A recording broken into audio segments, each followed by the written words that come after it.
Bueno, pues nosotros somos el equipo 4 y vamos a hablar sobre la sociedad y cultura de México moderno. Bueno, esa es la materia. Vamos a hablar sobre Campeche y Mérida.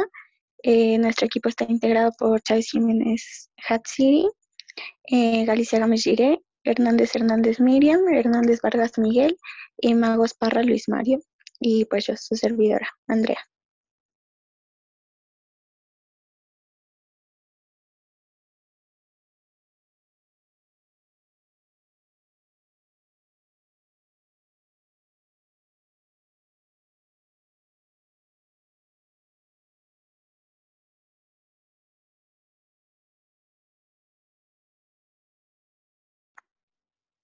Bueno, yo les voy a hablar sobre la historia de Mérida.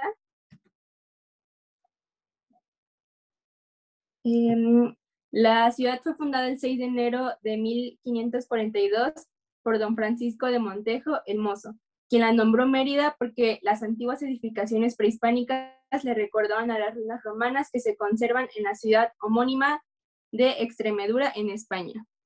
Antes de la llegada de los españoles, este territorio era conocido por los mayas como To, cuyo significado es 5 cerros, y tiempo atrás recibió el nombre de Ichacasio, que quiere decir cara del infinito. El centro de la ciudad se reservó para la Plaza Mayor y se emplearon las piedras sagradas de los templos para construir las casas y edificios públicos para los conquistadores, tales como las casas reales y el cabildo, así como los templos de la nueva fe cristiana, entre los que sobresale la catedral de San Ildefonso.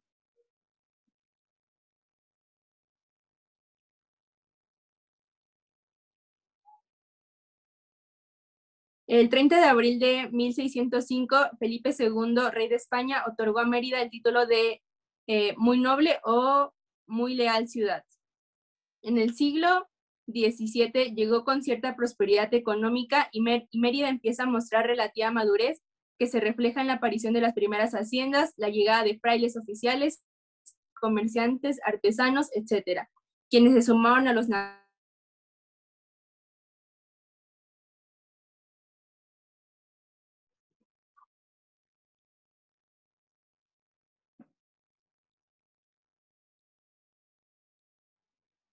Desde su fundación, Mérida tuvo un papel primario a nivel regional debido a su importante jerarquía como capital y un vasto territorio durante los siglos XVI, XVII y XVIII. La capital monopolizó los servicios religiosos, administrativos, militares, etc. Los demás centros importantes como Campeche, Valladolid, Bacalar, Izamal, Champotón eran villas o pueblos con un papel subordinario al sistema instaurado por los españoles. Mérida, más de 100 vecinos o 100 habitantes, a muchos de los cuales al descubrir que los escasos recursos de la región no respondían a sus expectativas económicas, trataron de abandonar la ciudad en busca de riquezas en otros lugares. A la escasez de riquezas se sumaba la incomodidad, el clima extremadamente cálido, la carestía de los productos que llegaban a la provincia, la falta de costumbre a los alimentos, el cansancio por la guerra de conquista. Esto influyó que los numerosos vecinos decidieran abandonar la ciudad, y esto posteriormente alarmó a las autoridades para evitar el despoblamiento de Mérida, se propuso al Cabildo en diciembre de 1542 solicitar al teniente gobernador, las veces que fuera necesario, no otorgar licencias para que los conquistadores no pudieran abandonar la provincia de Mérida. Después de fundarse la ciudad de Mérida, fueron otorgados solares a las diferentes instituciones y a los conquistadores para la construcción de sus edificios, sedes y habitaciones, pero pasada la euforia por el éxito de la campaña que logró la pacificación de las regiones reacias a la conquista y después de la fundación de la capital de Yucatán, los españoles encontraron la necesidad de la población del nuevo asentamiento a fin de garantizar su permanencia. Y a finales del siglo XIX, el crecimiento... permítanme. A finales del siglo XIX, el crecimiento, desarrollo económico y el auge enequenero provocaron la construcción de imponentes haciendas y hermosas casonas que le dieron otra apariencia a la ciudad, que aún puede apreciarse en el tradicional Paseo de Montejo, uno de los atractivos de la zona. Así se fue construyendo la ciudad y sus trazos coloniales, con su infraestructura contemporánea. En Mérida se une lo antiguo y lo nuevo, el respeto a las costumbres y la apertura a la modernidad. Su historia está plasmada en piedra y se descubre en cada uno de sus monumentos, así como en la auténtica tradición cultural de su entorno. Y bueno, les voy a hablar un poco sobre el escudo de armas de Mérida. Mérida, como pocas ciudades de la Nueva España, obtuvo su escudo de armas. Y en términos heráldicos, el león que pueden ver en la imagen simboliza la majestad, el valor y la fuerza. El castillo denota grandeza y tenaz resistencia ante el enemigo. El color azul que aparece como fondo del castillo representa virtudes como lealtad y justicia, mientras que el verde que está como fondo de león significa esperanza, libertad e intrepidez.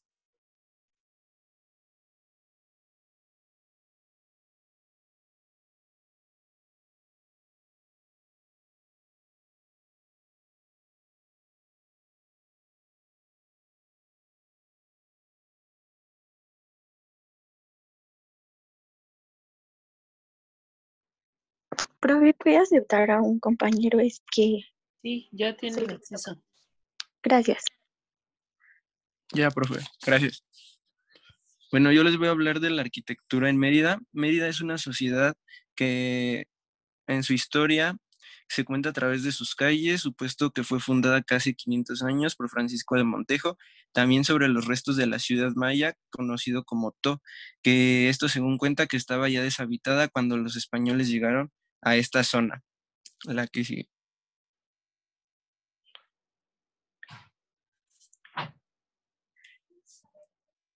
Y bueno, poco a poco fueron levantándose conventos utilizando las piedras de las antiguas zonas arqueológicas mayas.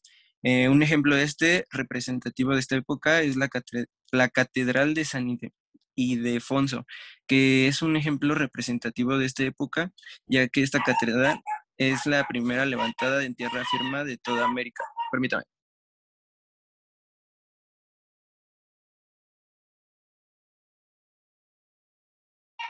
Y que es construida entre los años de 1562 y 1599. Este es un altar mayor y se encuentra en una obra de madera conocida como Cristo de la Unidad, considerada la imagen de madera más grande de bajo techo que existe en todo el mundo.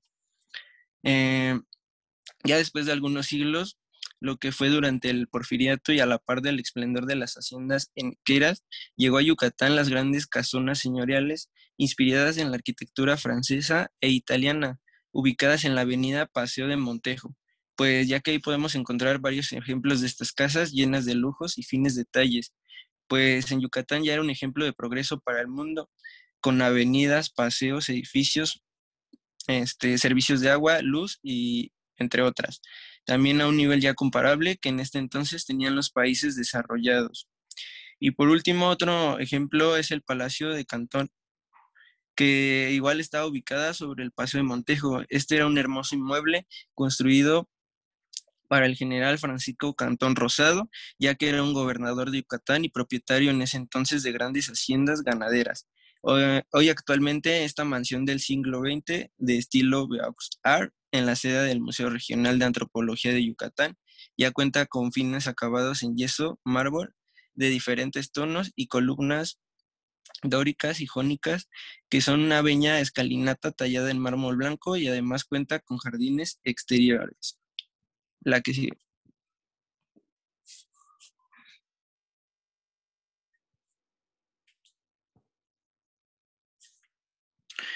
Y bueno, así cuando uno se puede ir dando cuenta, caminando por las calles de Mérida, hay casas típicas mayas. Algunas todavía se están construidas en madera, piedra o palma, conocidas tradicionalmente como palapas. Dentro de estas casas nunca faltan las hamacas, el fogón y el comal. Su arquitectura también tiene su encanto, pues está construida de una forma que son térmicas, guardando el calor en invierno.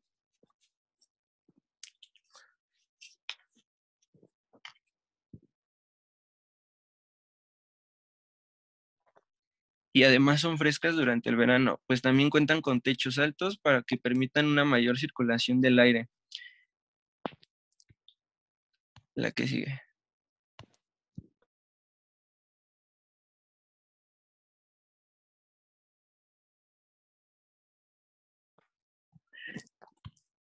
Y bueno, también está parte de la cultura en Mérida. Conocer de sus tradiciones es que se van manteniendo a lo largo de la vida, tales como la lengua maya y las vestimentas, sobre todo los huipiles, que es una blusa o vestido adornado con motivos coloridos que suelen estar bordados. Esto es en el caso de las mujeres. También los mayas tradicionalmente son aquellos que habitaban en localidades fuera de Mérida, pues habían mantenido algunas ceremonias relacionadas con los momentos importantes de la vida, ya que son como el nacimiento, el matrimonio, la siembra y entre otros. La que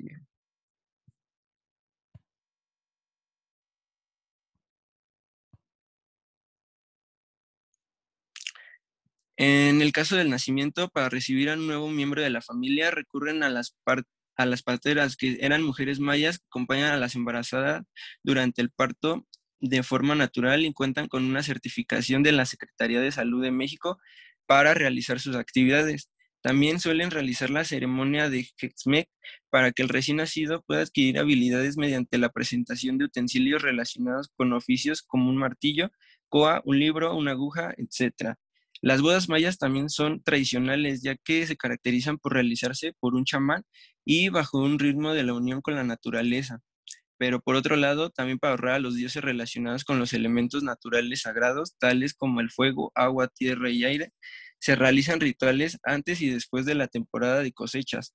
Son fieles a la herencia milenaria del conocimiento de herbolaria y se atienden con tés naturales para curarse prácticamente de muchas enfermedades como un huesero que hace la función de un quiropráctico en caso de alguna caída, pero si los síntomas requieren un tratamiento especial, un chamán puede ser orientado desde su perspectiva más espiritual y simbólica.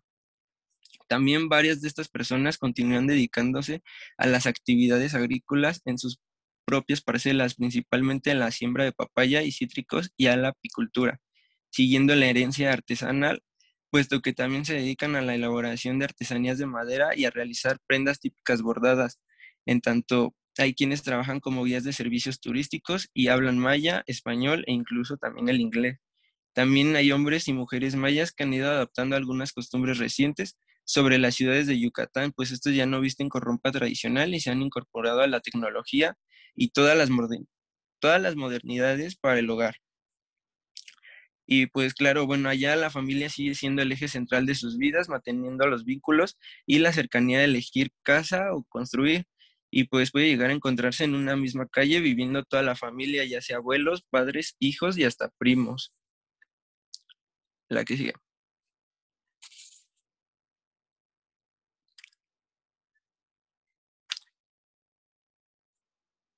Y pues han sido tradicionalmente una forma de honrar a la cultura mexicana y una representación de las luchas y las alegrías de la vida cotidiana mexicana, ya que en su origen de las danzas folclóricas mexicanas se encuentra en los tiempos mesoamericanos, cuando la danza ritual se realizó para apaciguar a los dioses de los mayas y los aztecas.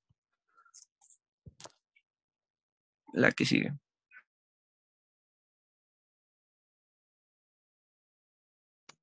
Yo les voy a hablar sobre los atractivos turísticos. La que sigue, por favor. Pues para empezar, ¿qué son los atractivos turísticos? Un atractivo turístico es un sitio o un hecho que genera interés entre los viajeros y de este modo pueden tratarse de un motivo para que una persona tome la decisión de visitar una ciudad o un país. El valor de los atractivos turísticos puede radicar en diferentes cuestiones. En algunos casos se trata de espacios de importancia histórica y en otros la atracción surge por la belleza natural, más allá de lugares concretos, físicos, y hay atractivos turísticos que son más bien simbólicos, como la gastronomía o la oferta de eventos. La que sigue, por favor.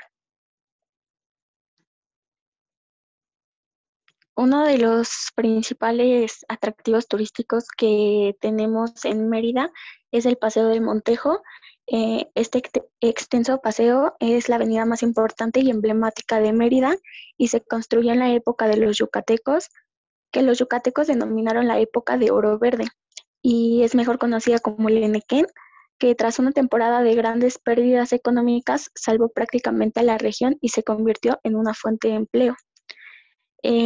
Esta avenida consta de 43 metros de ancho y 1.198 de largo, cuenta con varios monumentos, una escultura de Augusto Sierra, el obelisco en memoria de Felipe Carrillo Puente, el monumento a la patria en la glorieta al norte del paseo y la estatua de Francisco Montejo al lado de su hijo.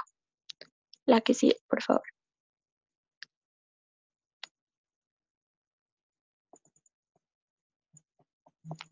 Luego tenemos el Gran Museo del Mundo Maya, que fue inaugurado en el 2012.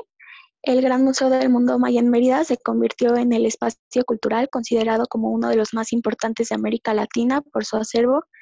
Las paredes de esta obra museística resguardan más de 10.000 piezas que reflejan la vida de la cultura maya, tanto en épocas prehispánicas como en la actual. Entre sus piezas destacan grabados y documentos históricos invaluables. Muchos de ellos datan de la época prehispánica y se han conservado gracias a la intervención de expertos en arqueología. Y bueno, en este ofrecen auténticas ofrendas de cerámica, así como joyas realizadas con concha, oro y jade. La que sí, por favor.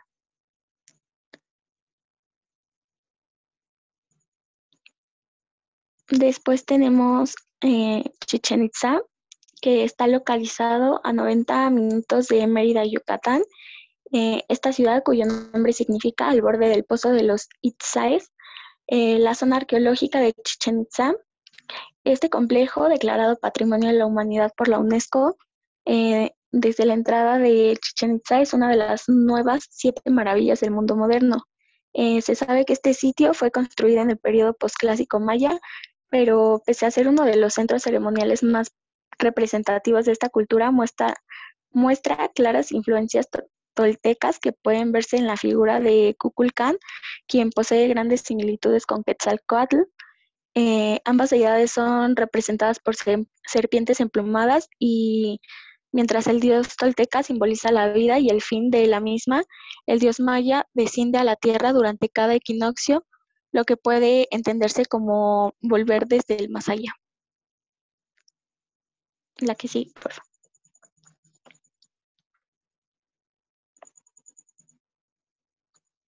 Después tenemos el río Lagartos, o también es conocido como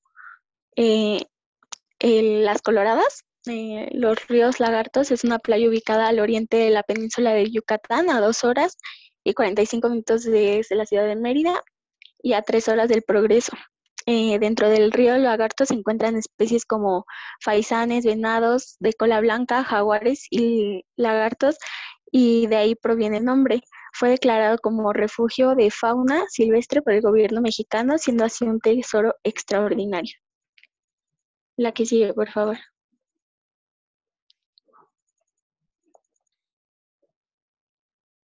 Ahora les hablaré de las tradiciones. La que sigue.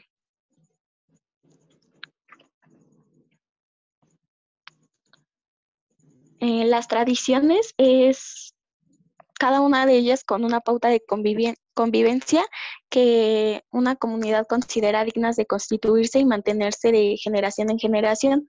Después de esto se sigue como una parte integral de sus usos y costumbres y se mantienen para que sean aprendidas por las nuevas generaciones como parte indispensable del legado cultural. La que sigue.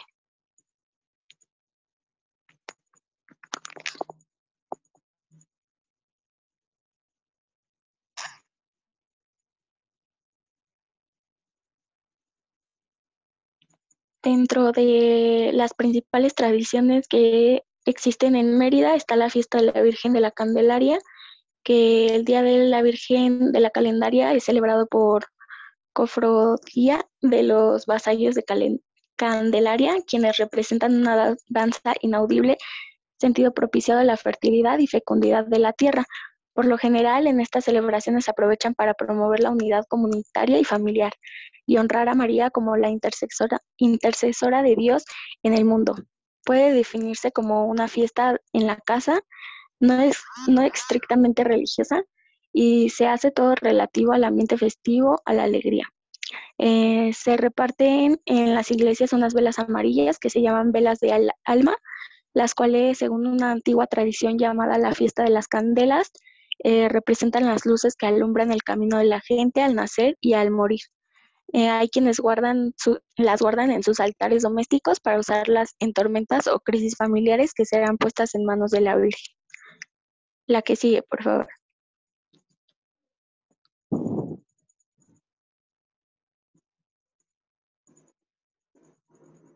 Después tenemos las vaquerías, que estas son típicas celebraciones yucatecas y nacieron al principio de la época de las haciendas, cuando las actividades ganaderas aún eran actividad principal. Originalmente se realizaban de manera anual, celebrando la hierra y el conteo de las colas del ganado. Posteriormente, durante la época del oro verde, cobró mayor fuerza y se anexó la comida y los juegos artificiales. La vaquería actualmente consta de 3 celebraciones principales: la misa, la corrida de toros y el baile. Durante el baile, con música de jaranas, los yucatecos traen a la vida bailes típicos como la danza de la cabeza de cochino o la danza de las cintas. Durante los descansos de la orquesta es cuando mestizos y mestizas hacen muestra de su ingenio con las bombas y las rimas cuchas que se recitan de manera de obra. Después tenemos la jarana, que este es un baile que consiste en un zapateo sin pasos fijos ni diferenciación entre los del hombre y los de la mujer. Predomina en él el baile de la jarana, la verticalidad de la postura en sus intérpretes, que en las partes balseadas realizan giros mientras levantan los brazos y efectúan tranquidos con los dedos, reminiscencia de las castañuelas españolas. Con esta sola excepción, el baile de la jarana se limita a las extremidades inferiores, el tronco del bailador permanece erguido, al grado de que se puede danzar con un objeto en la cabeza sin que éste caiga al piso. El baile de la jarana es por parejas y si en algunas ocasiones los hombres se alinean en fila delante de las mujeres, también en fila para iniciar el baile, cada pareja conserva su autonomía y su propio espacio.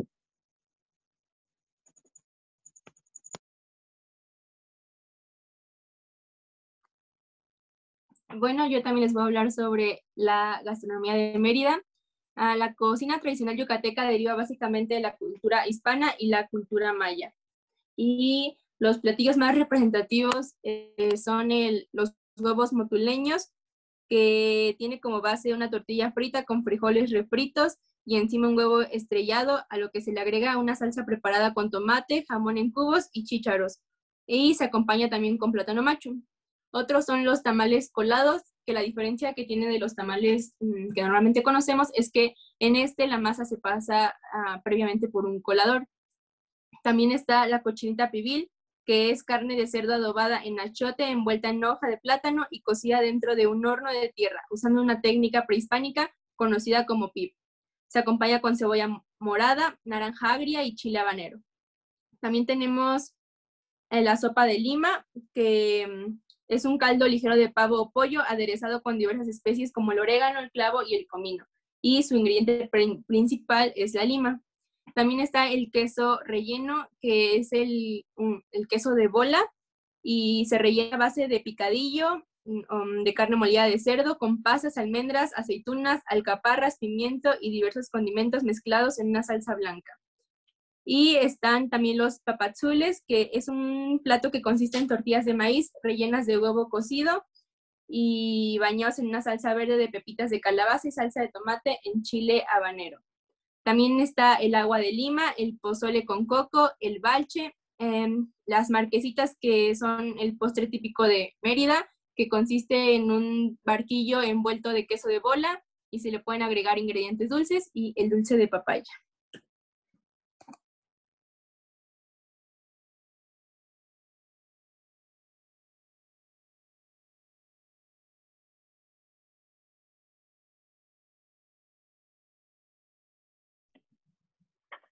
Bueno, pues yo les voy a hablar de la historia de Campeche.